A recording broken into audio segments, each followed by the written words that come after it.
Will, here we go. It's time to talk about the greatest of all time, potentially, Demetrius Johnson. The UFC 216 card just happened, brother. It was a card that had a roller coaster ride of events from the weigh-ins until the fight day. It was bananas. We'll be talking about that in a second, bro. You got coming up, we've got the Cage Warriors card in Wales, and we'll answer your questions too. So, Will, what was your mindset going about this weekend after this UFC 216 card? It was like I said, it was bananas.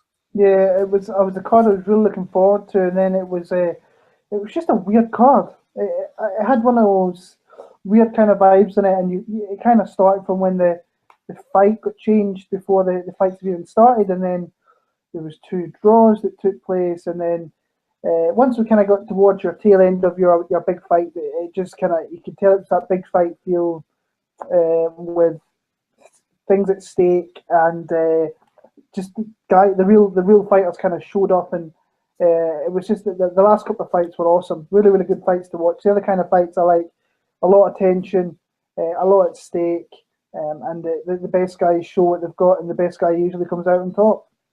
Yeah, it was. As a card as a whole, it was weakened on fight day. It wasn't the strongest pay-per-view card. Like we said before, it was probably the weakest card, I think, pay-per-view card they've done this year. And it showed, I think, in some of the fights, because they didn't really live up. There wasn't much excitement in some of the fights. I've been bewildered how many decisions that we had going on in this fight card, bro. Like for example, down at the start of the fight card, Brad Tavares, Talis Latis. I thought Latis might have got the decision win using his grappling experience. He didn't. Instead, he thought he would choose to just permanently stand up with Tavares. He failed on a couple of takedown attempts, which with that single legs and the arm over. But the problem was he didn't attempt any other trying to takedowns. It was really strange. I was like, Talis, you've got more than this in your arsenal of takedowns and knowledge. It just seemed like Talis was just going through the motions in that fight, and Brad Tavares, got what he needed to do to win. It wasn't a pure domination from Brad in the same respect that he got those calf kicks in early, which really made a difference. But Talis Latis was still landing some good shots on him in his own respect, and landing those leg kicks clearly. I don't think it was a standout performance for Brad Tavares, which I think he really needed in a fight like this to kind of push himself, propel him forward in that middleweight division. What were your thoughts looking at that fight, bro?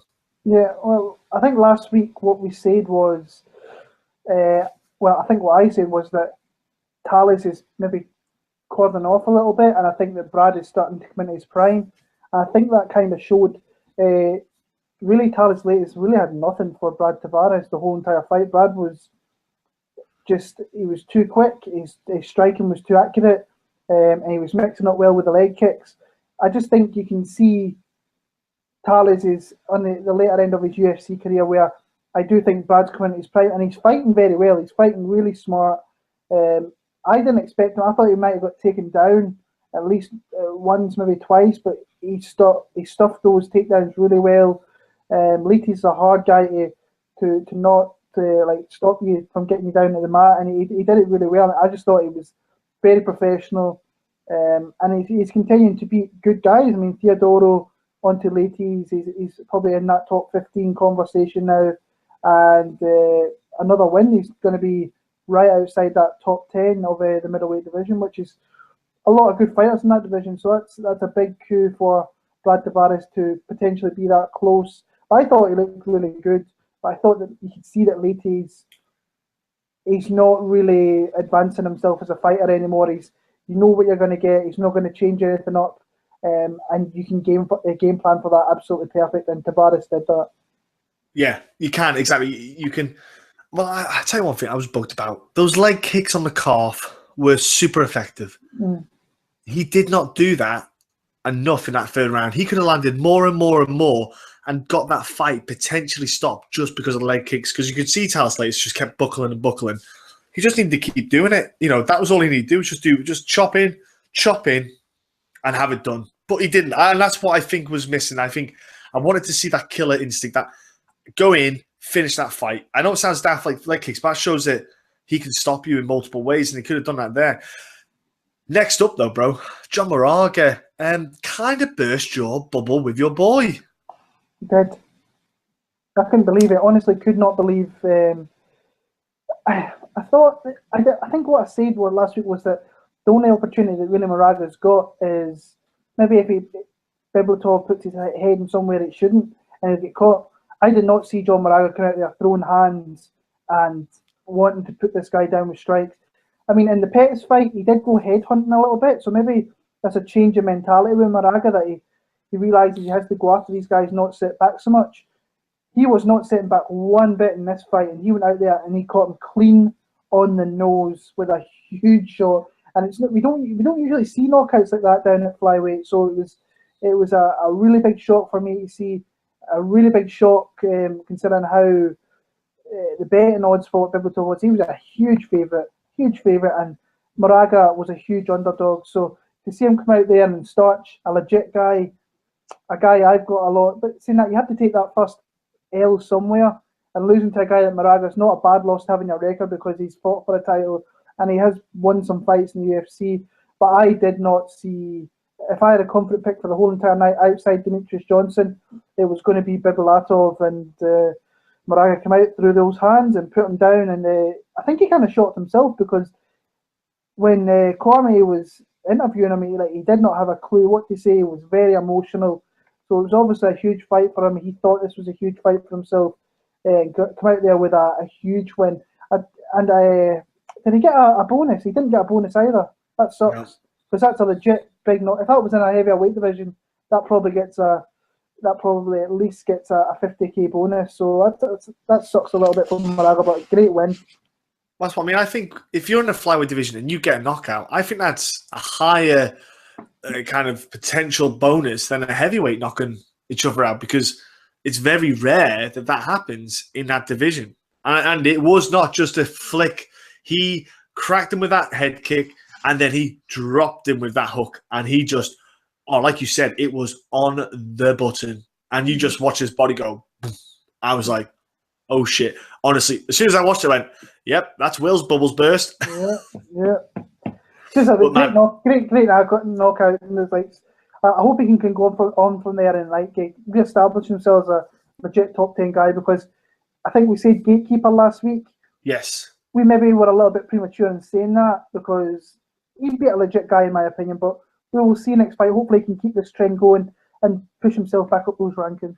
Maybe because of what he did, it was a confidence thing in his mind that he got through this confidence block where he knows if he releases himself like that, he can do a lot of he can be a lot of danger. And especially now when guys go to face him next, he's just knocked someone out in the flyweight division. It doesn't happen often. You're going to have that in guys' heads now. They're going to think, man, he starts swinging, I've got to defend, I've got to either grapple, I've got to get the fuck out of there. I can't exchange because there's a high chance that he can knock me out. Because not a lot of flyweights have power in their hands, and he's one of them dudes that do.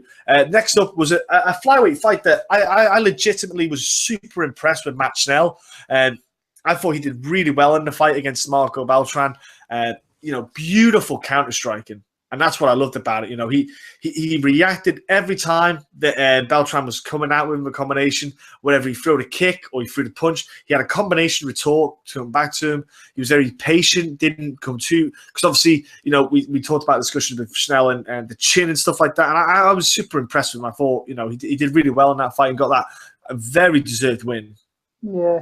The commentators did what kind of spot on with this fight.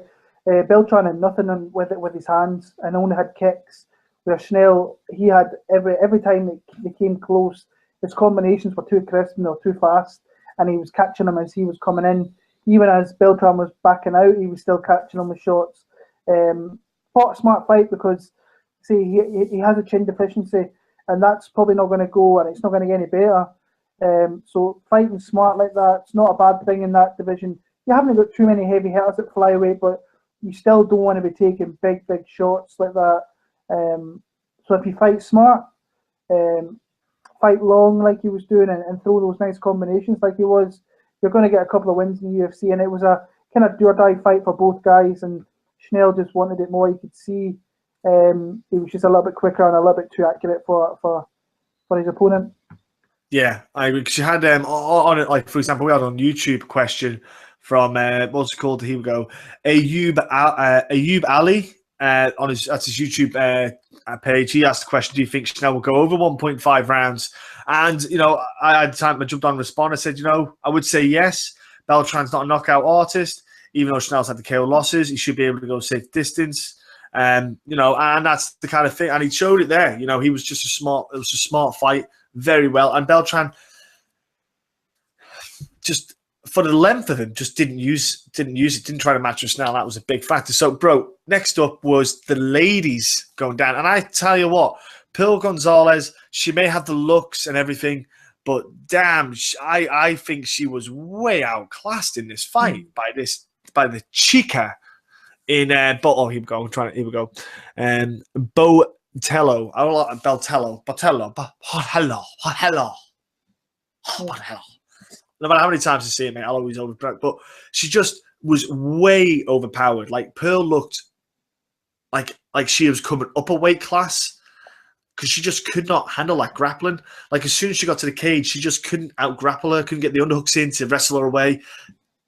Like there wasn't much different. Didn't look like much difference in size, but there was certainly a difference in strength. Like it's almost when you remember when you watched Cormier versus Frank Mir, and Cormier was obviously the smaller of the two fighters, but then when Cormier got into the cage, Frank Mir couldn't do shit to him. Couldn't overpower him, had no strength. It was that. It's almost like this where she's got that kind of freak strength. Even though she's not massive, she's got really strong, kind of ligaments and joints that just really overpower people. Pearl just didn't have an answer for it. She just could not stop it. Yeah. She wanted nothing on the feet. Like literally did not want to exchange at all. And she knew that Botello was the clear favourite on the feet. And she got hit with a few shots and wanted nothing and just really wanted to clinch against the cage for the next 12, 13 minutes. And when it got there, Botello was the more active fighter by trying to throw elbows and was beating Pearl Gonzalez up and just beat the fight out of her. I didn't expect to see that from Gonzalez. I thought she would mix it up. I did think she would try for takedowns, but she got outclassed. And I think there were 30-27 scorecards, and I think they were right. I had people say or see online that Pearl Gonzalez was controlling, and she was, but she was doing jack shit with it.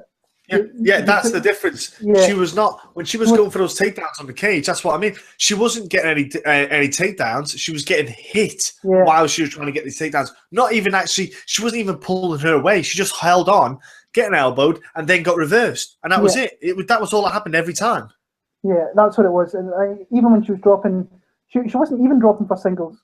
Like she was just literally holding on and hoping that she would fall to her backside, and then eventually, after taking that beating for like 2.5 rounds, Botello reversed her and then took her down for the last minute of the fight.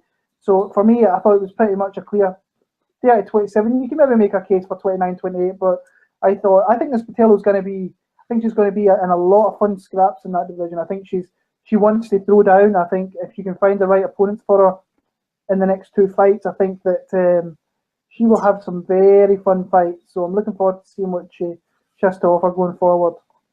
Then we had the fight of the night next up on the card, which it was just two guys just taking years off each other in Lando Venata against Bobby Green.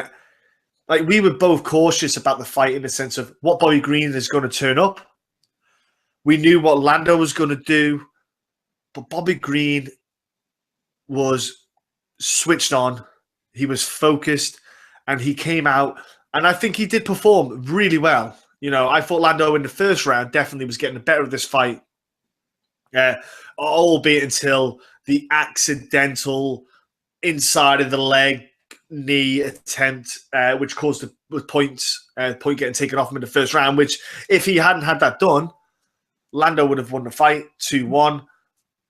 There wouldn't be a discussion. But he got the majority draw, and Bobby Green's like, oh, we should do a rematch or this. And I'm like, not really, because technically you did lose. And if Lando had only just been a bit more patient, and instead of doing that, throwing that knee, just went and thrown uppercuts or something, you might have had that fight over in the first round.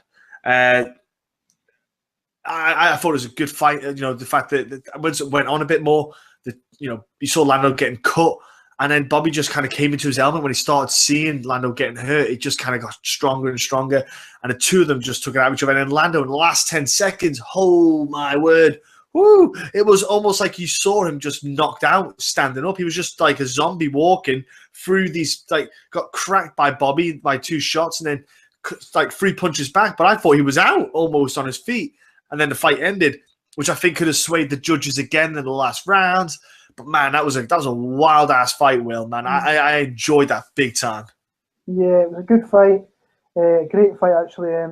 Lando came out very quick, again very accurate, mixing it up, and he had Bobby Green out of there, and he kind of let him off the hook with that stupid knee that he tried to throw. If he didn't throw that, I thoroughly believe that he would have stopped Bobby Green in the first. But then Bobby, being like the tough veteran motherfucker that he is, he stuck around and he started to put it on. I've got a strong feeling about Bernat. I think he's very good, but it's weird. I think he's very close in his next few fights to get knocked out. I think there's a lot of deficiencies in his game, and I can see him getting knocked out.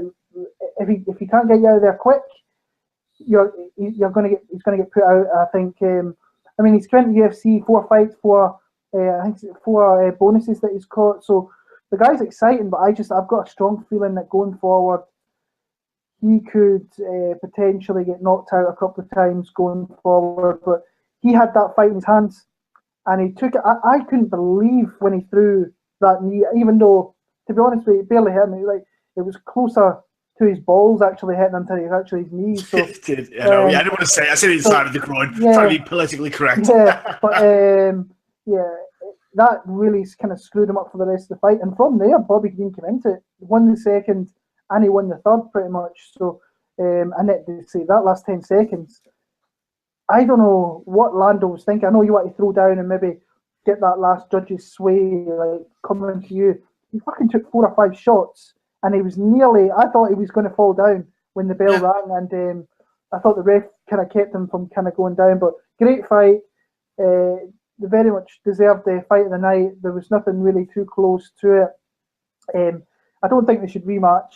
I think Bobby Green, if I'm being honest with you, if they fight again, Lando Venata stops him. He knows what to do. Lando made a silly mistake that I'm sure he's sitting back now, just thinking, like, if he didn't do that, he was going to win that fight. And Bobby, just being the tough guy that is, stuck around. But Bobby needs an easier fight than that, because he did lose 3 beforehand. He's got a draw, so he needs a win big time this next fight. I don't think he should be fighting Lando next either. So no, definitely someone maybe like further down, new face coming on, someone like that would definitely be a more suitable fit for Bobby. Bro, we had, because obviously the restructure of the card, the main event, so to speak, for the prelims was the Fire Kid, your boy. Obviously, a big fan of Tom as well, but your boy Tom against Cody. We said it before. I was looking forward to when it got announced. Big potential. If I'm honest, I thought it was a really fun fight. It showed 2 guys with a lot in them. Like, Cody got the decision win, but I think Tom did show some development in his takedown defense, but he's still a bit way off. Like, I thought there was a bit of size difference as well. But what were your thoughts on it? Yeah, I was really disappointed actually in the performance of Tom. I just thought he could have showed more. The first round, I thought it was all him. And if you watch through that first round, Cody Stamen was looking at the jumbotron, and I thought, is this guy wanting out?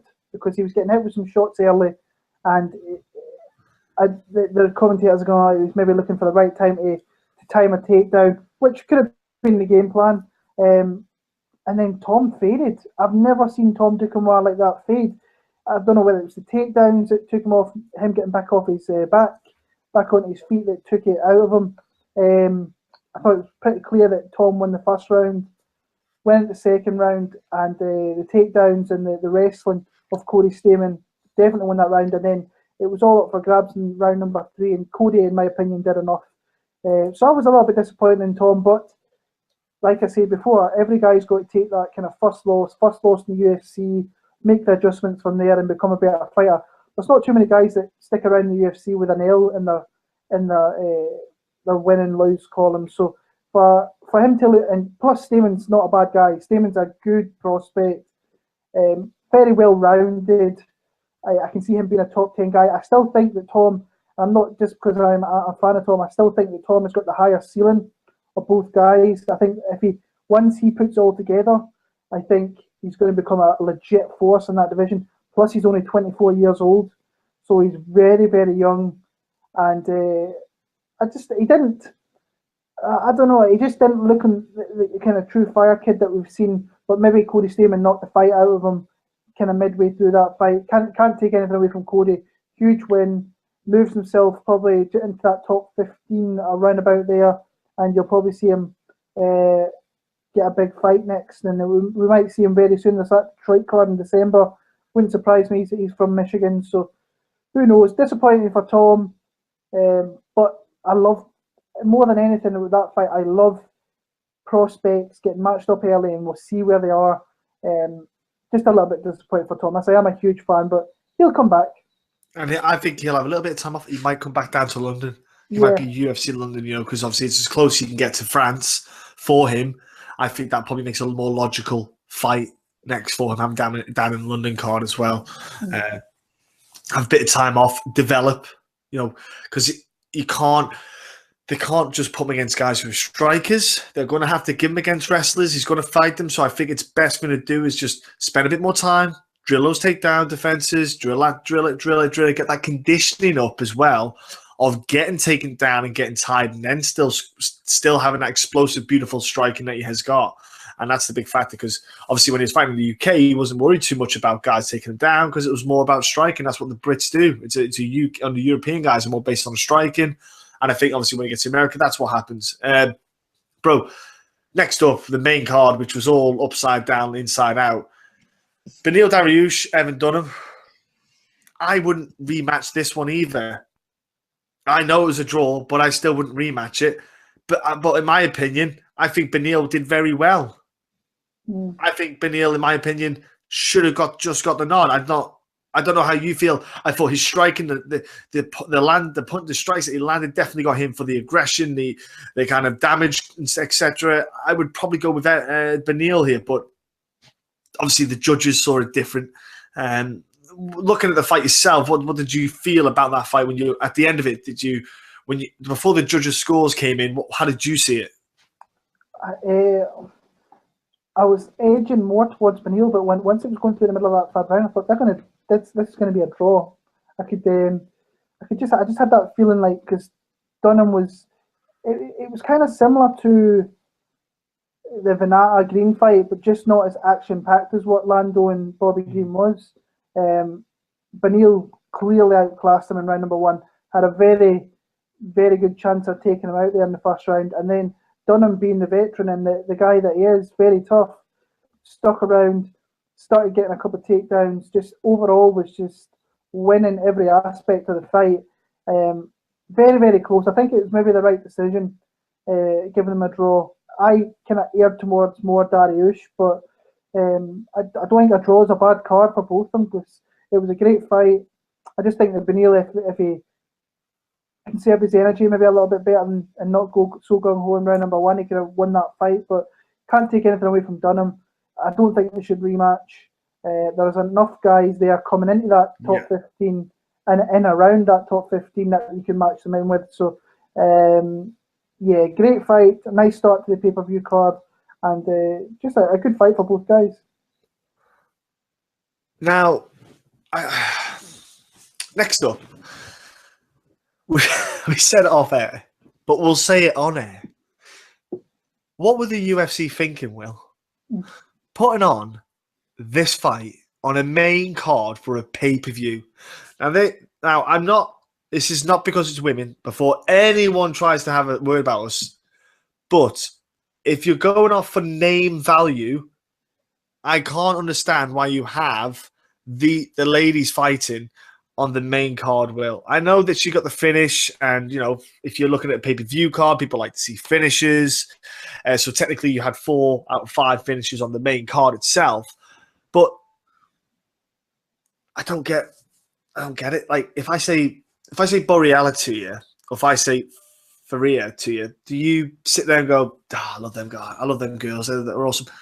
Not really, not to be disrespectful, but if you're Cyborg or Holly Holm or Joanna Jacek, Rosemary Nunez, Paige Van Zandt, if you're named girls in those weight classes, then yes, by all means, stick them on a pay-per-view card.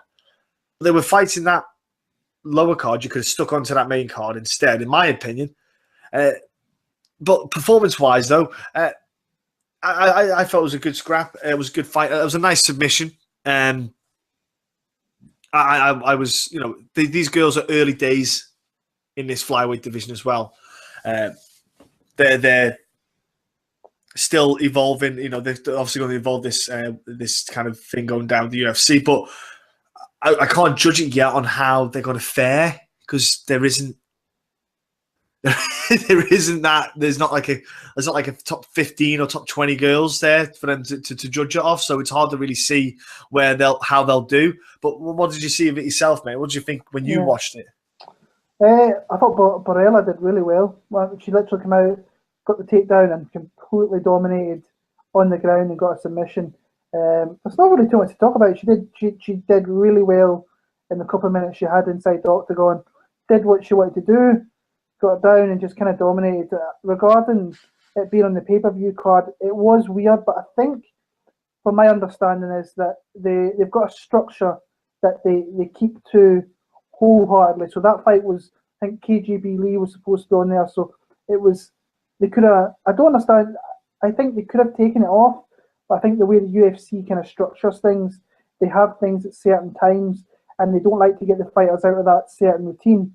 So it's weird though, but I would never ever have that on a pay-per-view card, but it is what it is. Barella came out, she got probably loads of eyes on her going forward.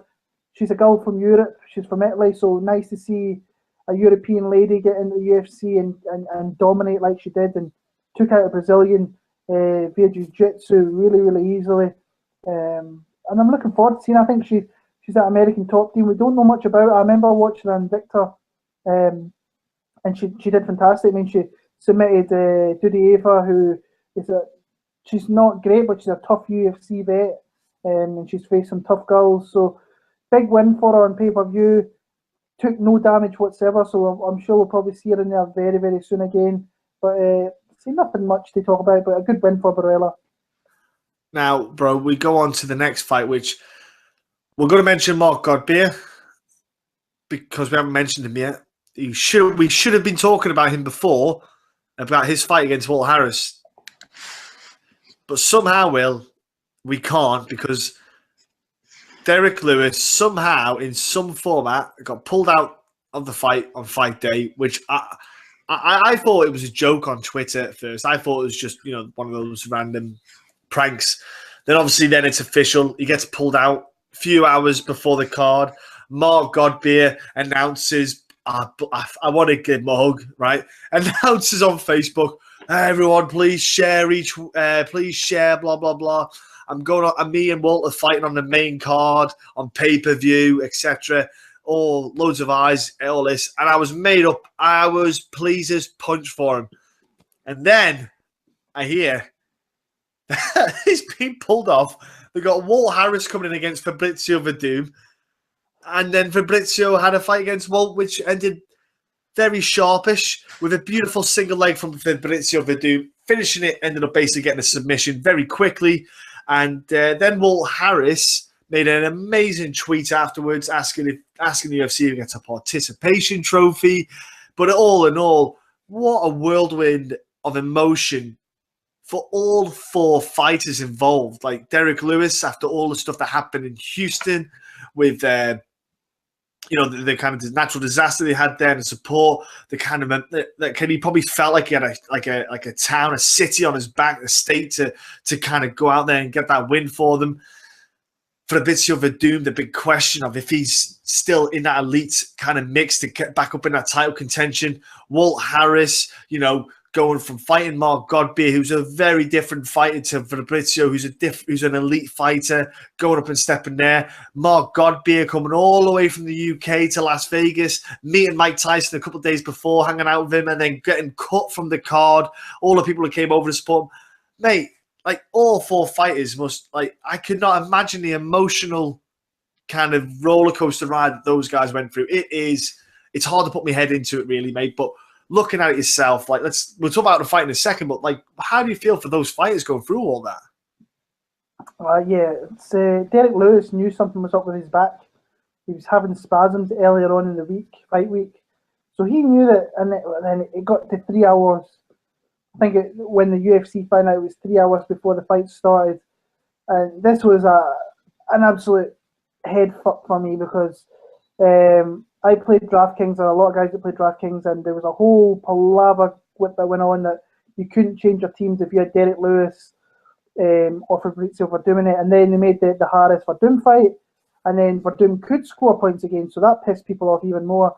But for like Mark Godbeer it's a long way to travel out there to have a fight literally pulled within 2 hours of when you're supposed to fight.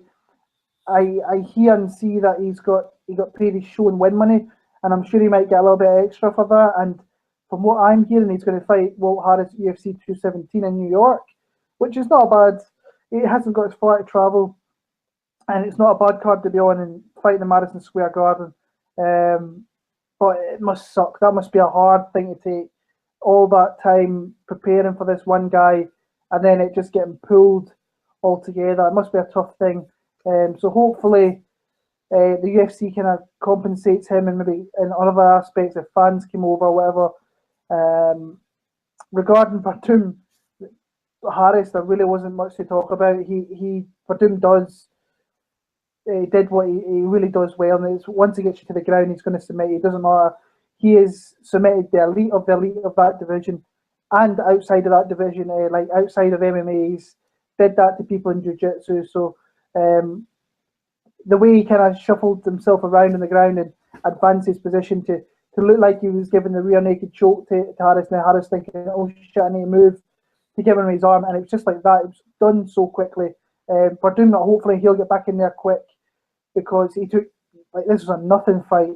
He got paid a good amount of money, not had a scratch on him, so he's ready to go as soon as possible. And I'm sure he probably wants to fight again against a guy high up there to get himself a title shot. Just it was really interesting, the interview. Don't know if you've seen it, John. It's Ngannou. He was ready to step in there in a couple of hours' notice. Yeah, he was. I saw that. Yeah. I saw that. And I guarantee you, Fabrizio Verdum would not have taken that fight with Ngannou if Ngannou had got that phone call. No way into hell would he have taken that fight. So very different fight than Walt Harris. Now, there's no disrespect to Walt Harris, but it's a very different fight. Walt knew what was up with that fight. He knew that, hey, you're not going to stay. If you get the opportunity to go and fight the number 2 guy in that division, it could be your night. And if you hit that guy, you've propelled yourself up there. But he knew that he was against it, and it showed. You can see that there's obviously levels in that heavyweight division. Yeah, you've got that probably, let's say from 15 to number 5. The guys can probably all beat each other, and then you've got those top 5 guys. You've got Velasquez, Miocic, Overeem, Mark Hunt. You could probably throw in there, and then you've got Ngannou now. So there's 5 or 6 guys that will give each other tough fights, but then there's a clear dip in competition from maybe 6 down to 15. So, but fair dues to Harris. He get in there. He didn't really get hurt either, so he'll be back in there quick. Hopefully, they do put that fight together at 217 for the guys, and get that fight going. But Verdum did what he had to do, and hopefully we see him soon. I admit it's one of them things. It's astonishing the difference in the level, because you think Walt Harris ain't no spring. He's not a young kid. I just sit there and go, well, you are never going to get close to that world title fight. Like there was not enough time for you to develop your skill set to get to there. And it's not anything against Walt as well. Like, he is a good fighter, but like, it was bonkers. Like, it's almost like Walt went, well, as soon as he got the takedown, he went, he'll choke me. I know he'll choke me or tap me before he tries to ground and pound me.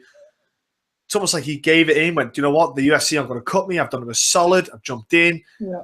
Like, it was weird. But then again, if I'm Mark Godbeer, do you know what I'm doing for the next 4 weeks? I'm getting on that goddamn mat and I'm single leg taking every goddamn heavyweight and I am drilling a back take to armbar. That's all I'm doing is rear naked chokes and armbars. I'll be drilling that all day long. So I'm thinking, I know how to beat this guy. Forget standing and banging with him. I'm just going to take him down and submit him. That's my goal in the next 4 weeks.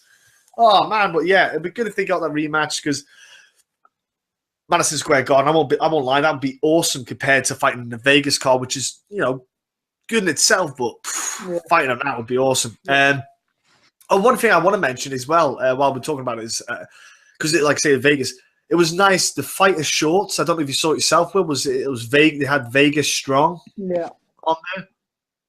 That was a nice touch. Yeah. And obviously, the UFC are selling Vegas Strong T-shirts, and 100% of the money goes to the families of the. There was some really nice touches there. Yeah, the UFC did very well with that. Really well.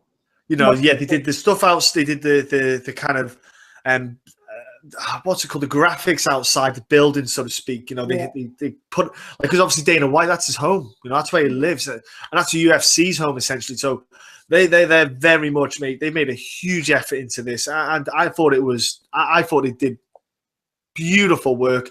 The little touches that really made a difference. I was really impressed with them on that one. They didn't have to do it. That's the thing about it. Like, they didn't have to do any of this. They just, Dana White, that's his home. He's going to look after them people. And what was it, 1,500 first aiders? What's it called? First responders. Sorry. First responders. Yeah. And they put those in. They've brought them in. And that's, and this isn't like trying to be like talking positive, negative, but that's because the card didn't sell out. There was a lot of empty seats. I think they only made like 700,000 on the gate receipts, which it's pretty low on a pay-per-view card, considering what they made in the past. So they did a smart thing. Yeah. We've got the empty seats. Let's pack them out. Then people let them come for free and enjoy the fights, which is another beautiful touch. But even what Dana said was that I think I seen an interview earlier in the week. He didn't expect hardly anybody to be at that. I mean, it's like he sold a lot of tickets, but people are flying into Las Vegas when that happened. That's a tough thing. Like, fair dues to the UFC. I thought they did amazing all week. I mean, they donated $1 million to all the families or whoever the money goes to, but that's a really sweet touch. But it's actually, I don't know if you've seen John Morgan's picture that he put out outside the T-Mobile Arena. It's like, it's such a wide open place, even at that arena. And the Monte Carlo hotel, if you haven't seen it, go and find it. And it's just like, you can go and have a look at the Monte Carlo hotel, and it literally looks out to the entrance of the T-Mobile. All it takes is one guy to go in there and he starts shooting people. People like us that could go to a fight out there. It's a scary, scary thing. But the UFC, getting back to that, they did phenomenal. Fair dues to them. I thought much respect. I thought they did amazing, being the first event back there in Vegas. And it was nice to see that they gave those people, first responders, something to maybe take their mind off that tough week that just kind of passed with them. Yeah, that is the word, tough week. It was. I was trying. It's not on John Morgan's Twitter. I'm just popping on it now, being a nosy sod. It must be on the MMA Junkie one. It must be. It'll be on that, or it'll be on the MMA Roadshow one. Was it Esther Lynn that maybe did it? I don't know. Maybe she did a picture and she did like a comment about it on Instagram, saying about the whole thing, and it was a beautiful thing. Do you know what I mean? It was. They even had like someone singing the event, all that stuff. It's nothing to do with the fight game, but I think it's a beautiful sign of humanity. Yeah, it is. And I think that's one thing I liked about it. Okay, so let's talk about the co-main event now, because that was pretty awesome. What I mean by that is we had an opportunity where, again, the UFC didn't really push it enough. We talked about it before. We'll talk about it. They didn't push the significance, because I'm not being funny. George St. Pierre, 9 title defenses, right? Awesome record. Anderson Silva broke that, and I tell you what, they were talking a lot about Anderson Silva breaking that record. Demetrius Johnson breaks it. They ain't talking about, they're pushing it nowhere near enough, not even close. Demetrius Johnson goes in against Ray Borg. He's not even asked about what Ray Borg is offering. It was like he was just fighting someone who just started his first day, in the MMA club. And then the 5th round was like, I might as well finish it, get another finish under my belt. It'll look good. And did now on Ariel Hawani had Demetrius Johnson on and actually Max Holloway because they're both gamers. And Demetrius Johnson called it was it the Mighty Plex? I can't remember, something like that. Or I can't remember what he called it. But then Max Holloway was on like his gaming thing and his streamers, and they picked the name of the Mousetrap. Now I fucking like that name, the Mousetrap. I like that, bro. That's a good one, isn't it? So he was saying so basically he had Ray Borg's back on his feet, suplexed him. Now let's stop right there because a normal suplex, which we saw the night before in Bellator, which is where you will continue to hold them, suplex them all the way till their head hits the ground, and then you'll finish the turn, etc., and carry on. But instead, Demetrius Johnson went, okay, I'm going to suplex him, let him go, while with one arm under here, I'm going to take that arm, as he lands, wrap up the armbar, and armbar finish him. Like, the audacity to do that in a fight. He said he's done it in training, and people have said he's done it in training. But the fact that he did it in the 5th round, not the first, the 5th round, mate, I can't even put into words how amazing that was to see, and how good. I posted it again because I just kept watching it over and over again, and I'm sure you did as well. The fact that he's now got the most title defenses in the UFC. He'll probably get more now as well because he'll have other bouts, etc. He'll probably go 12, 13, maybe 14. Depends how many fights he has next year. Depends on what he does with the weight class and stuff. If he goes up to 135, if he doesn't, I don't think he should go to 135 because I think he's just a bit too small for that weight class. I think, like, for example, him and Cody, it ain't a good mix. That ain't a good place for him to go against Cody because Cody will hit like a freight train. But, I like the idea of maybe him having a 130 bout, a little fun fight at 130 against someone like John Lineker. I would like to see something like that. That's a fun fight to happen because John Lineker just always had that problem of making that 125 weight class. But yeah, man, it was huge. Like for Ray Borg, get over it, Ray. Honestly, you're not the first one. You won't be the last one to lose to him. You're young, very young in the game. Just go, keep growing, kid. Keep growing, man. Yeah, I've run out of words to really describe Demetrius Johnson because I'm a really mellow kind of guy. I don't get too annoyed or pissed off with very many things. One thing that kind of eats at me a little bit is when people talk about this guy and they're not putting him in the same stat chart as some of the best in the sport. It makes no sense to me how you can't put Demetrius Johnson up there with Anderson Silva, John Jones, and people trying to bemoan the fact that he's not fought the right to, like, John Jones has beat all these champions and Demetrius has beat all these guys who've never, they're just not in the same like level. It doesn't make a difference. He's beating these guys and beating them thoroughly at their own game and making it look easy, and like he's barely breaking a sweat. In his last 5 years, the closest anybody's come to beating that guy is Ian McCall.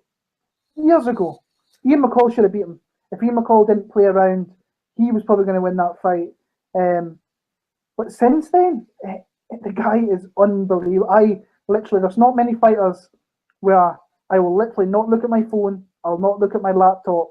I will keep my eyes on the TV and I will not take my eyes off it, even when he goes back to his corner. Because his coaches, Matt Hume, is so good and he knows his fighters so well that I just want to listen in and see if I can kind of learn and think what he's going to do next. But what his coach says, he follows and he does it every time, and he's did that for years. He is the most incredible. Like when you think of a talented fighter, there's big fight. Like let's talk fighters in the UFC. There's Conor McGregor. He's a like a showcase fighter. He's your big guy, no doubt about it. But when it comes to an all-around talent, nobody, not one person comes close to Demetrius Johnson. Regarding every facet, every single thing, he can do everything in there, literally, and he's shown it as well. He can wrestle with the best. He can grapple jiu-jitsu wise down there with the best, and then he can. If this guy's come across and say, "I'm a better scrambler than you," Demetrius from the very first round says, "No, you're not," and literally just moved advanced positions, took him down, made it look easy, leveled him with leg kicks. Ray Borg, he had a couple of nice takedowns, but I think if Demetrius wanted to stop them, he would have stopped them. And when Ray did get him down, he reversed position within inside 30 seconds of getting his back put against the mat. So thoroughly won every round, was just beating the kid up really. And then in the fifth round, I honestly could not believe what this guy was lifting another guy, and while that guy is still maneuvering back in the air, he's already switched position and he's got a hold of his arm. And that maneuver happened in the middle of the octagon, that fight would have finished a lot quicker, because Demetrius Johnson's head was against the back of the cage. He couldn't get the position to get right back and pull his arm up. But I lost my shit. I do actually lose it quite a bit, saying that, thinking about it now. You've seen there's a couple of videos on my YouTube channel where I lose it for certain things, but I completely lost it. I even went and woke up my missus. This was 5:30, and she was pissed. Let's not get it kind of twisted. She was pissed, but eventually when she woke up, she came through and she watched it. We rewound it back about 3 or 4 times and watched it, and we just couldn't stop watching it. All day Sunday, I could not stop watching it. Literally every hour I was watching that sequence of him taking him down and then maneuvering to the armbar. It was such a sweet and elite move that if he's doing that in training, you wonder about the other stuff that he's doing in there as well, because you know he's got some high level stuff that he's not shown us yet. Demetrius Johnson is the man. I'm so kind of privileged to watch the guy fight. I'm so happy that I'm a fan of his. And like we were talking before we come on here, people, if you get the chance to meet this guy, please go and meet and talk to him, because he is the nicest dude ever, and he will give you so much time. If you're not, the only time I've seen him a little bit off was when one of the guys was being a bit of a dick. He was a dick back. That's fine. If you're a dick to him, you expect that back. But he will stand there. He will talk to you, and you can talk to him about his gaming, about his family, just about fights, everything. When I was in Vegas last year, he was out there helping the homeless, giving them dinners. Guy's top class. There's not a guy I don't think can touch him in the UFC. I'm a big Conor fan, but when it comes to all-around talented, specific fighters, nobody comes close to Demetrius Johnson. And it's interesting to see where we go next, because I think you said earlier in the week it's either Cejudo or Pettis. I would like to see him against Pettis, but I still don't think Sergio Pettis has anything for him. I don't see any guy in that division really having anything for him. No, he's the elite. Yeah, he is the bar. Yeah. And everyone's just trying to get close to it. And the bar's so high. It's hard to fathom, because like you say, he's that elite. I watched that flyweight division, and I just go, yeah, none of them guys are making me go, oh shit, this dude is going to be. That's him. That's the guy to cause Demetrius problems, because you go, like you say, this week, okay, bit of wrestling, transition to an armbar. Oh, great. I've not seen anyone do anything close to that. And there you go. Submission of the year, sewn up right there. I'm not being funny, folks. Yeah. You cannot tell me there's another submission out there that's going to win. There's nothing close. It's disgusting. It's not fair. He's literally beat every type of fighter there is. He's beaten big power hitters like John Dodson. He's beat elite Olympic wrestling, gold medalist in Henry Cejudo, where he just killed him in the clinch. Yeah. Wilson Hayes is a really top jiu-jitsu guy. Wilson Hayes had nothing for him, and then he's knocked out Joseph Benavidez, who's he's probably outside DJ is kind of the all around maybe second best fighter in that division, and he starched him the second time they fought, and he's probably going to fight Benavidez again in the future, and I don't see Benavidez doing anything there again, but I could talk about the guy all night, so I'm going to shut up because we will literally be here all night if we talk about yeah, that. I don't think it's a bad thing to talk about him all night. Benavidez reminds me of Junior Santos when you had Cain Velasquez, just king of the world, and Junior Santos was always just short. Like, I know he beat Cain once because of Cain's injury, but other than that, Cain whooped the shit out of him. But it was one of them ones where Cain just you couldn't get near him. Yeah, that was insane. But then the main event, the actual main event, which was Tony Ferguson against Kevin Lee for the title, the controversy leading up to that was insane, with Kevin Lee rocking up on the weighing scales at 156, making that huge cut the night before, and then getting the hour allowance, came in half a pound under then at 154.5, which makes me think, how was he actually over that much at 156? Because I'm like, if you've only got a pound of cut, you ain't going to cut a pound and a half. You want to cut yourself to that exact pound. You ain't going to waste any more energy than you need to. So I'm very curious about what was going on with the scales, maybe in there or outside, etc. Because half a pound that's a big difference. Trust me, people. When you're cutting weight, that half a pound is a shitload to cut. So Kevin Lee had the problem cut weight, came in like at 180 or something. He said he came in big, and you could see it. He filled out really well. He looked fantastic in the first round. Got that mounted position, laying down on Tony Ferguson. Did a cheeky little punch at the end when Dean pulled him off. Yeah, that was a bit wrong. I won't lie. That was not right. That was a bit uncalled for. I don't know if it was because he was just so zoned in that he wasn't even registering fucking any noise, anyone else, not even Herb Dean, just going balls to walls, just going at it. Because he probably, I don't know, because he had that red kind of mist, because he saw the potential finish there because of where he had Tony Ferguson. But then you saw in the second round, bro, the energy level just dropping with Kevin Lee. And we saw that mark on his chest, and there was the rumors of the staph infection. He admitted he had a staph infection, so he had the antibiotics issue and all that coming in. And, he snuck himself in basically to a championship fight with that staph infection. So that maybe probably played a huge factor in his weight cut. So all in all, he started to drop his energy levels. Ferguson, off his back is a nightmare, never mind being on top. And he showed on his back, he was very threatening. Got the submission in on the third round, got the tap off Kevin Lee. And I was sitting there going, damn it.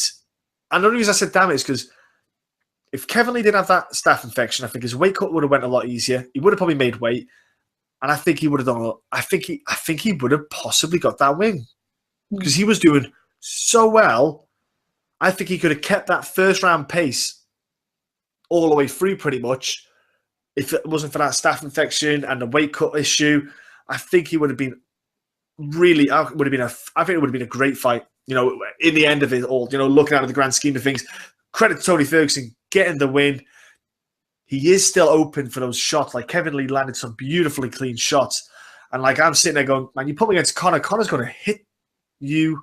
And he hits, Conor does hit hard. Can Tony take it? Probably. Tony has got a crazy hard chin. I'd like to think that Tony will probably try to grapple a bit more to start with and try to go for those low ankle picks that he does, jumping down just to grab your ankle, just to kind of avoid those strikes. But Tony Ferguson now is the interim lightweight champ. Had a couple of words to say for Conor, just a couple. But yeah, man, all in all, it was good all round scrap. Yeah, it was. I thought Tony actually fought. He came out and he said what his game plan was, and I think he fought it pretty well. There's always been little things regarding Kevin Lee's kind of conditioning, his cardio, and especially after having that hard cut, I thought that it definitely kind of took out of him. Obviously, the infection took out of him as well, but I don't think you can use that as an excuse. I thought Kevin fought a good fight. I mean, he got him down, controlled him on the ground. He was hitting him with some big strikes. The second round, you could just see that Tony kind of dialed in his striking, and when he was clearly the better striker, but Kevin did catch him with some shots. When they're getting close, I mean, I think Kevin ate a nice elbow step-in elbow, but he caught him with a nice left as well. And then in the third, I think just Kevin got a little bit tired and a little bit sloppy. That's all it was. And I think if he was in a better conditioning, he wouldn't get caught in that triangle. But the one thing that kind of showed in that fight, because Kevin is an elite guy for taking the back, Tony's very hard to get his back and like really start to beat him up. So that was something that really impressed me. Like Tony, like he kept on moving. He didn't really take too many strikes when Kevin Lee was raining that ground and pound down. But if that third round finished, I think you'd have to give it to Kevin Lee. So after 3 rounds, he's up 2-1. So interesting if we had those extra 2 rounds where Kevin could have kept that going. Still, it's not a big loss really for Kevin Lee because he's lost to he's lost an interim champion. So it's not a bad loss to having a record. The guy's still young. It's just interesting to see where he's going to go from here because I think that when he started first cutting weight, he was a kid. Now he's a fully grown man. I think he's going to have to move to 170. I don't see him sticking around down at 155. It just seems too risky for him and his health and well-being going forward. Tony Ferguson, I thought he looked okay. I thought he fought a kind of perfect game plan that he set out to do. I thought through fight week, I thought he looked very composed, very confident, and he knew where he was going and he was going to win this fight. Now, has he done enough to get the Conor golden ticket? That's the thing, because Conor, that's why it's quite interesting watching those fights because, like, Conor's there, and you've got to do something to really pique his interest because we know there's a certain Mr. Diaz over there that he could fight anytime, any place, and he's going to make the big dollar there. But I think he should defend the title. You know me, I'm a big Conor fan, but I think what we'll do, bro, because we've got questions which involve the result. So, right. We'll do that then. Right, only because I don't want to take away the question from our beloved fans. That's fine. Followers who are fucking awesome. Yeah. And we'll stick that on, right? Because I don't want to spoil it. Yeah, like I was saying, we'll start from like the golden ticket. Has he done enough? I say we'll talk about that in the questions that were asked. But say Tony did what he had to do, and the guy's on a massive streak in the UFC. And there was a question that John Anik put out through the week there is Tony Ferguson the best fighter to ever come from an Ultimate Fighter? Yes, I saw that, and he got a lot of flack. He got a lot of flack for that. I think it's hard to. Bisping's been around for so long and won fights. Now I know Bisping hasn't really beat the top guys. It's weird to say that because he beat Luke Rockhold, he's beat Dan Henderson, he beat Anderson Silva. Those guys, when you look at them, Rockhold's in his prime. Henderson wasn't. Silva wasn't. But there's still wins against 2 of the best guys to ever do it. I put Bisping just a little bit ahead. If he beats Jay, and could you imagine that? Beats Dan Henderson, Anderson Silva, and George St. Pierre, but really none of them in their prime. So it's a weird thing, but I do think that Bisping is just a little bit ahead. But Tony, I'll be honest, I didn't see him getting this far. So it shows you what hard work and perseverance and just belief can really do. And it's one thing I've said with Conor, that these guys, he believes that he's going to do it. He does it. Tony's the exact same guy, so he believes he's going to beat Conor. But we'll maybe see that in the future. But a great performance from him. He's a tough guy, and he's moving on to bigger and better things. He is indeed, my brother. He is. So that was the UFC 216 event. It was up and down like a yo-yo. We said it would probably only do maybe 300 plus pay-per-view buys. We still stand by that. To be fair, maybe actually it might be lower now after the incidents that with the card affected. Let's go though to this weekend coming up because the UFC is not happening. It's a quiet weekend for them. But the thing is, you've got Cage Warriors going down in Wales. And they've got a card with some great talent on, and I think it's worth mentioning some of the fights on that card, especially the fact on the prelim card, which you won't see live, is a girl making her pro debut, Cornelia Holm, against Diane Felipe in the women's flyweight division. Now, Cornelia Holm is a girl I have got a lot of high hopes for. She's really legit prospect. She competed in like the IMMF World Championships and stuff like that. She's won them. She's legit badass. She showed a good bit of potential there. I'm hoping that in this fight we can see a lot more out of her in the pro debut. See what she can do. She's got good, strong grappling. So I'm looking forward to seeing what this girl can do. Really, that's definitely a girl I just want to give a shout out to because I've interviewed her in the past. Lovely girl, got a head on her shoulders. You know what I mean? She speaks English, which is a big advantage in Europe, especially because if you've got bilingual kind of language, you can transfer very well on a media perspective. So for the UFC in the future, not just Cage Warriors, in the future, you got to think like that. You got to think outside the box like that. Main card though, bro, you've got some great fights. Again, Aaron Khalid against Ross Houston in the welterweight division.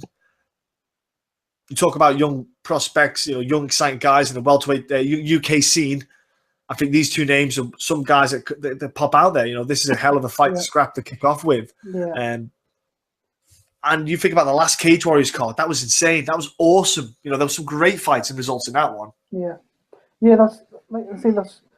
They cultivate so much talent, like Cage Warriors, and they have done for years.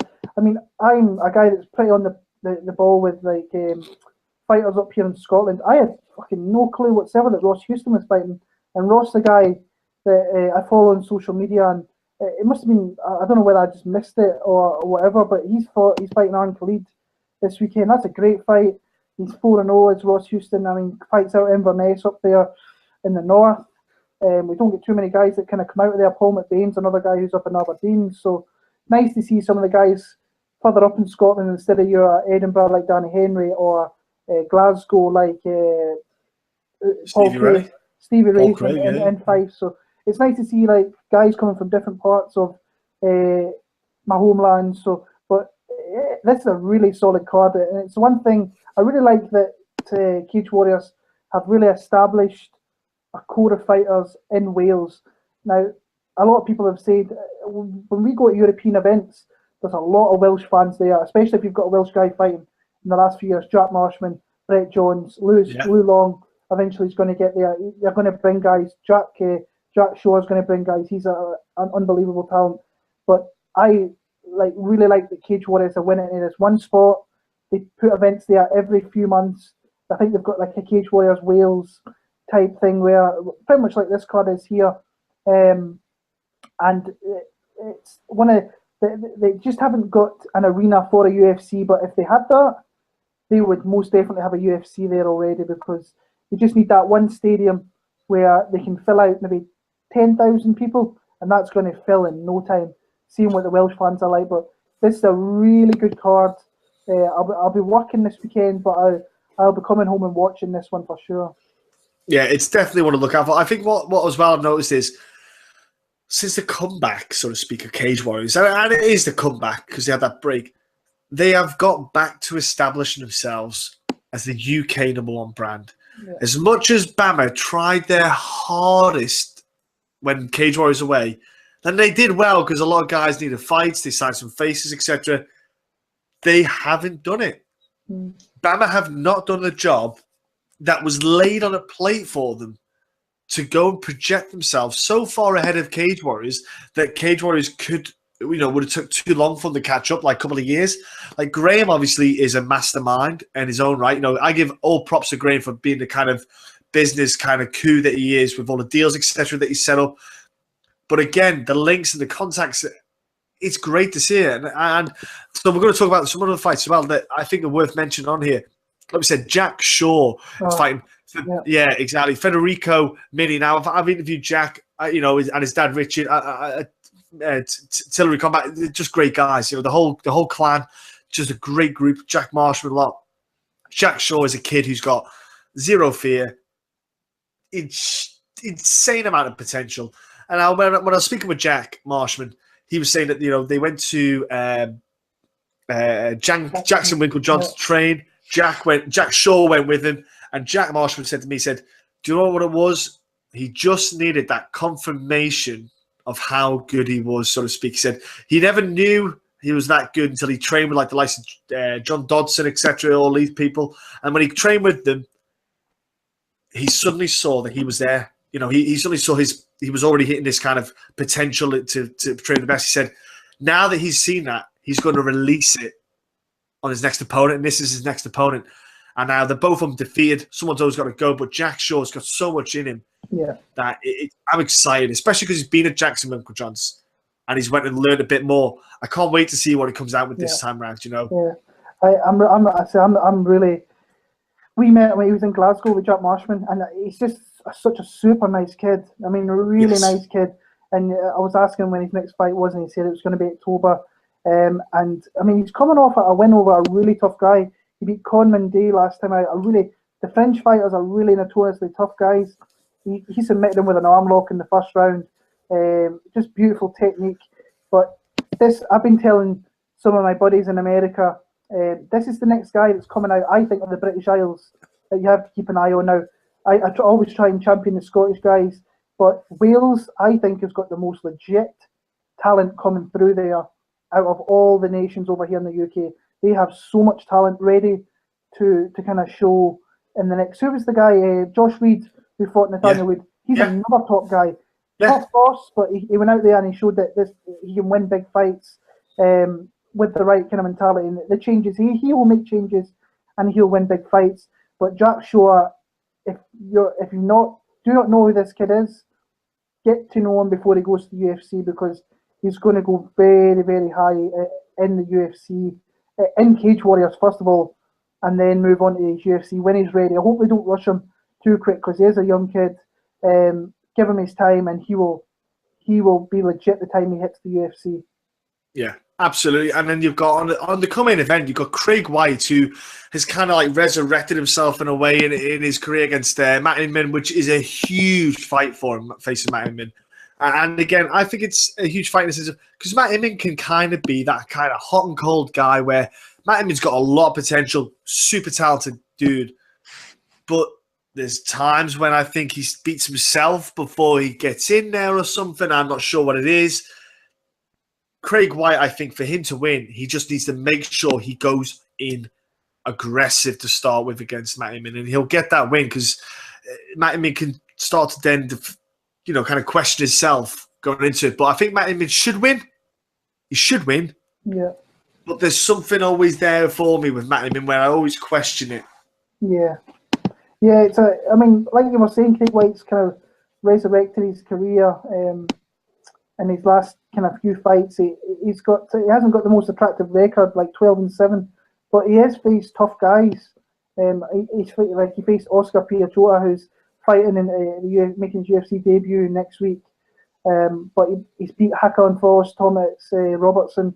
His last two fights were in the last 9 months or so. So he's a really solid guy, and it's like you said with Matt Inman, sometimes he turns up and he looks incredible, and then sometimes he's not all there. So he's kind of trading wins and losses at the minute. Coming off a nice win over Brad Wheeler, who's one of the veterans of Cage Warrior. So interesting fight. I don't know which way I'm going to go with that one. Yeah, because I think didn't Brad Wheeler break his leg in that fight? Yeah, I think it was.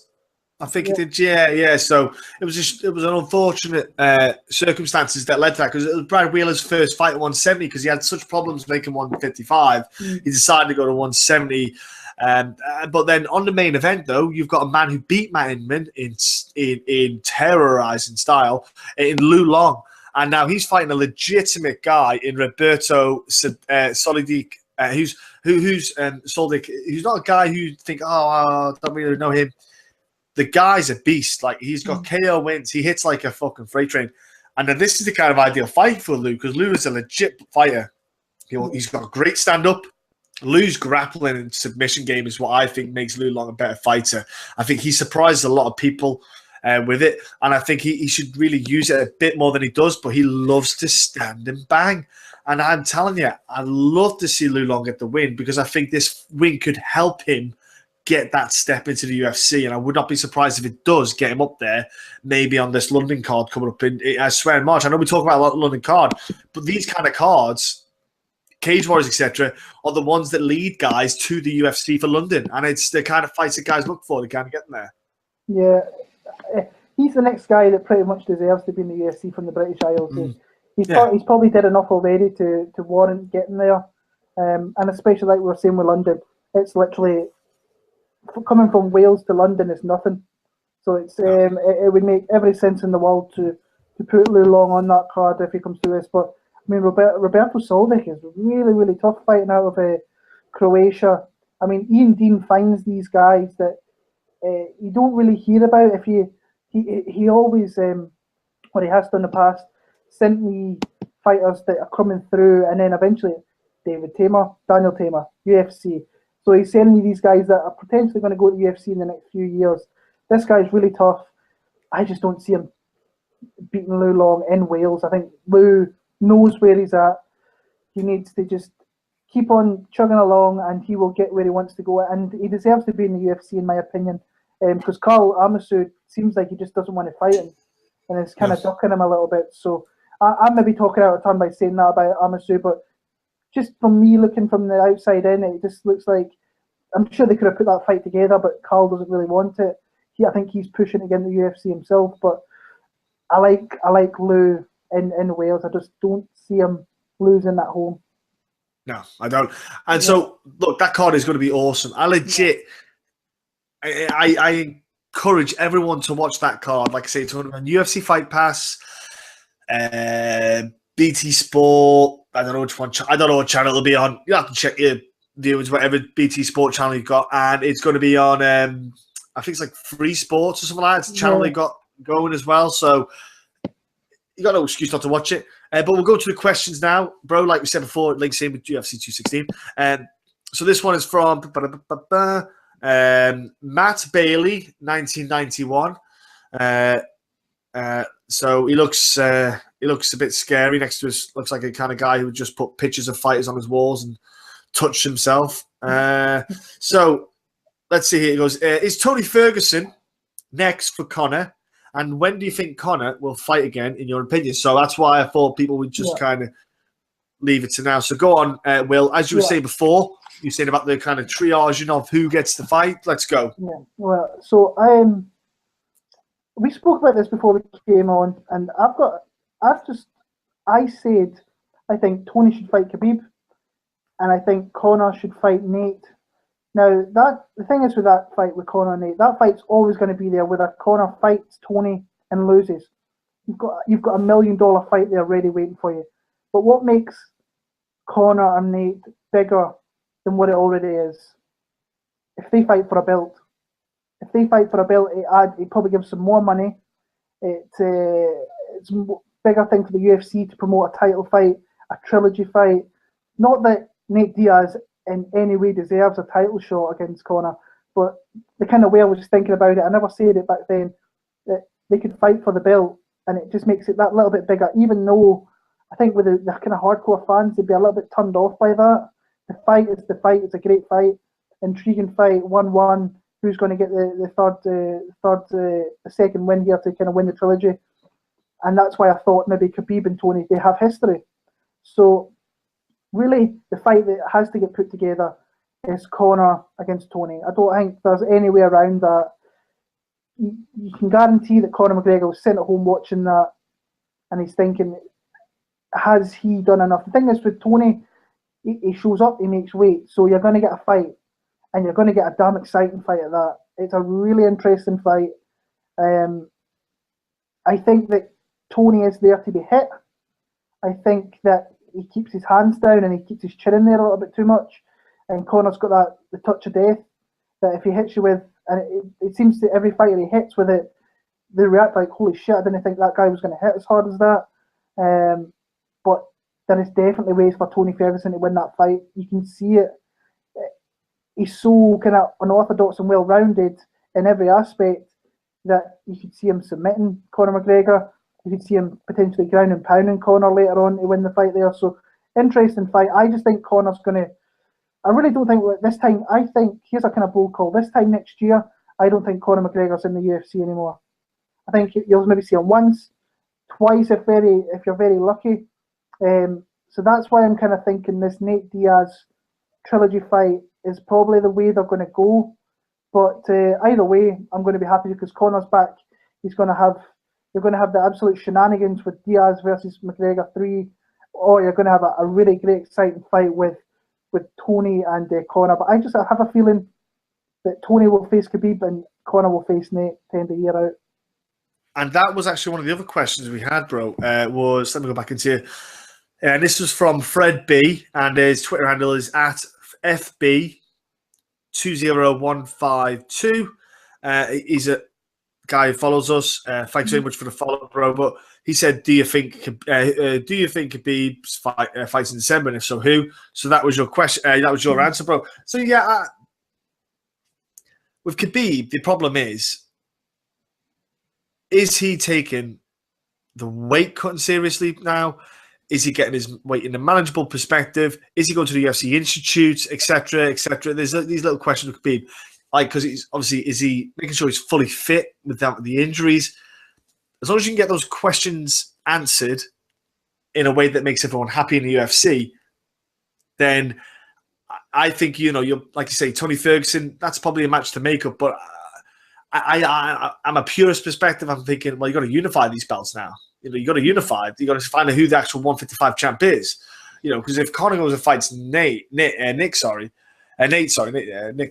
I get mixed up here. Nate Diaz. That is the most logical one. If you're the UFC after they've had a bad year. Yeah. There's no way about it, man. There's no way to word it. They've had an awful year. They need a good fight. They need a Conor fight. They need him back.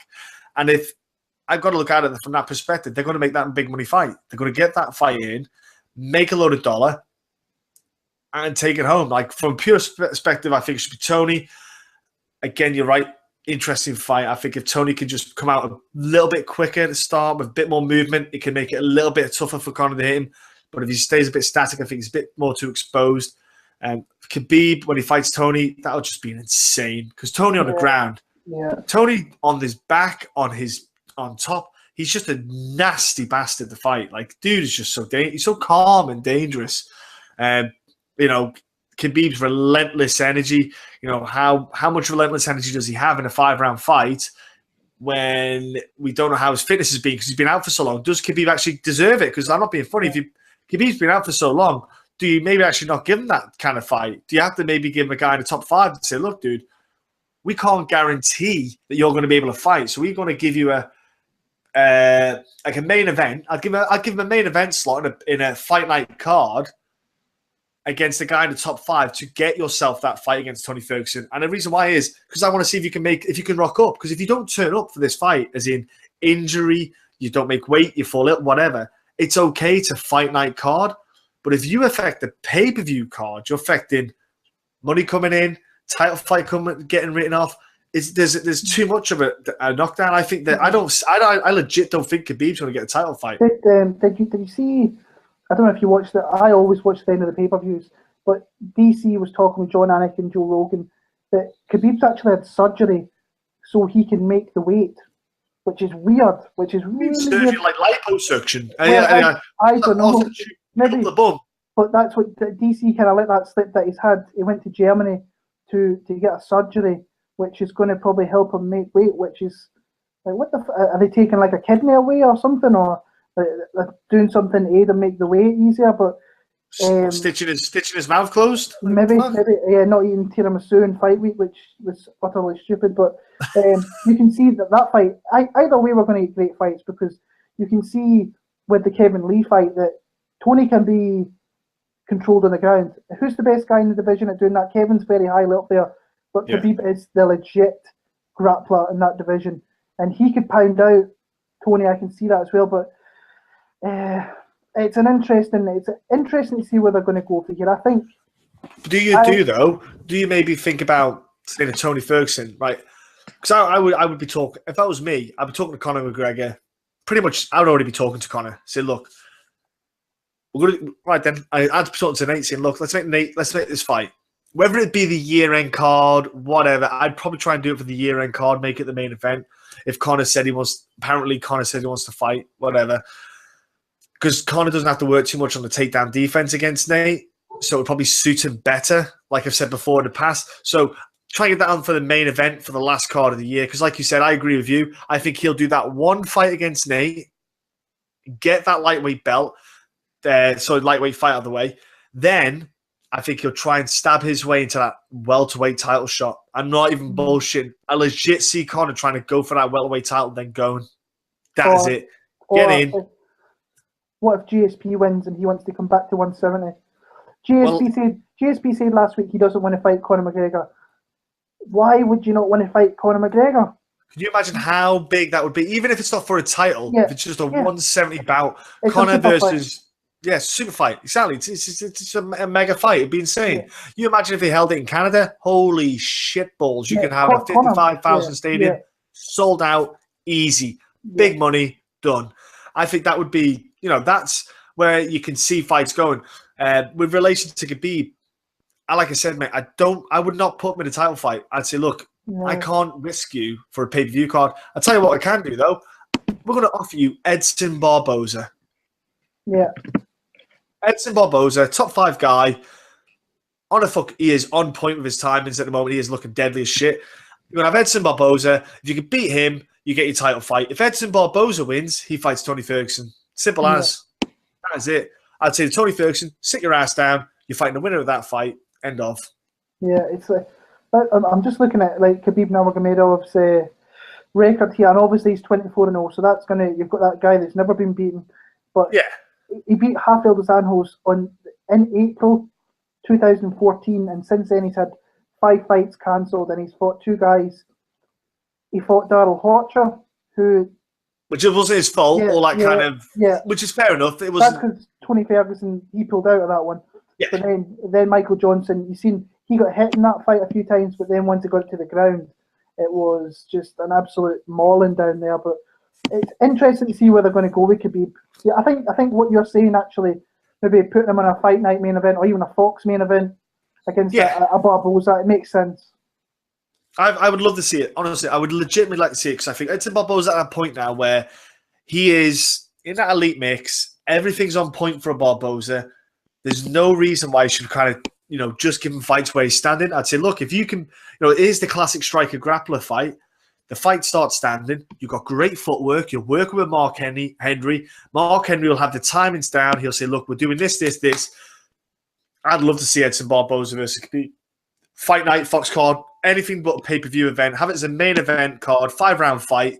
If it goes 5 rounds, it goes 5 rounds. But if it doesn't, it doesn't. And because then, like I said to you, mate, if it does fall through, because Khabib can't either do whatever, make the weight, you've not lost yourself a title fight and you've answered yourself a question. Because then you can go, even if he gets to win, you go, you're not getting a title fight, bro. You can't make weight. Say he doesn't make weight, but if he doesn't make the fight, you can say, we made the right decision. It's a win-win for the UFC on that one, I think. For Khabib, I say the same as you, bro. I see Conor McGregor not staying around too long. But I think 2 more fights, maybe max. And another 2 fights I can see, like you said, are either, I think, Diaz for the trilogy, and then he'll try to push for that 170 title fight. Definitely push for that. If not that, he'll have GSP super fight 170 just to make a load of cash, and then off you go on a sunset. Either just go off and live off all your money, or he might have another random boxing fight. I don't know. Yeah. But I hope he doesn't do boxing. That's the podcast this week. Again, at the start, I completely fucked up and forgot to say subscribe. I keep doing it every time. Honestly, I get halfway through and go, I didn't say it again. But yeah, subscribe, folks. Thank you so much to everyone who's subscribed so far to the YouTube channel. It's been wonderful. The iTunes thing, I think we have got them on there. I can't remember how you check it out. I'm pretty crap with the iTunes, how to look at it. I know that. Yeah, I know the podcast goes on there at least, so that's cool. Again, SoundCloud, we're getting follows on there, so thank you so much, everyone. And we'll keep putting these out, like we say. Will, it's been another good week. How are you feeling, brother, for the week ahead? And obviously, giving a shout out and thanks.